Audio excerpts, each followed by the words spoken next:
Voilà, et quant à l'aspect économique entre l'Espagne et le Maroc, il a fait l'objet d'entretiens entre les ministres des Finances des deux pays.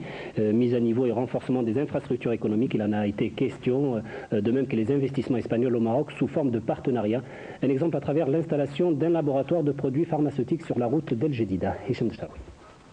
Exemple de coopération réussie, Iberma, une unité de production spécialisée dans l'industrie pharmaceutique, a pu voir le jour il y a quelques années grâce à un partenariat maroco-espagnol financé par le Cofides, une compagnie financière espagnole qui soutient les projets de coopération dans le cadre du programme européen ESIP de soutien aux investissements. L'accord de l'Union européenne s'est fait sous forme d'assistance.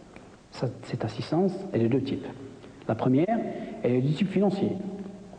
À savoir que l'Union européenne participe dans notre capital social par des fonds, avec des fonds.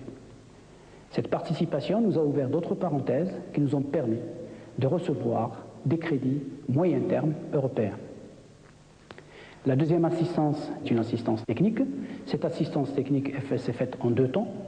Le premier temps fut l'envoi d'une équipe du Maroc composée de techniciens et de cadres pour la formation en Espagne.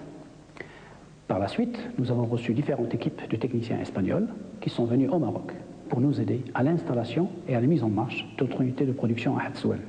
Grâce à ce partenariat, Iberma a pu bénéficier d'un transfert de technologie et de savoir-faire indispensable dans l'industrie pharmaceutique, mais aussi, et c'est ce qui nous intéresse aujourd'hui, grâce à un projet attrayant et en adoptant une démarche volontariste, ce promoteur a su aller chercher et séduire des partenaires étrangers pour se lancer dans l'aventure. Initialement, nous avons cherché pour faire un investissement mixte au Maroc. Nous avons cherché un pharmacien que nous avons eu la chance de trouver, M. Lalou.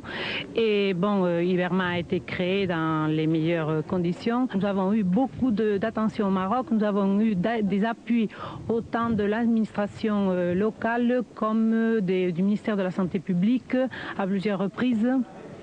Et après 4, 5 ou 6 ans que nous sommes ici installés, nous avons eu au cours de ces années le plaisir d'observer ces changements. Un partenariat bien sûr basé sur la confiance envers l'associé marocain et sa connaissance du système pour aplanir les obstacles inévitables quand on se lance dans une entreprise de ce type, mais aussi envers les institutions.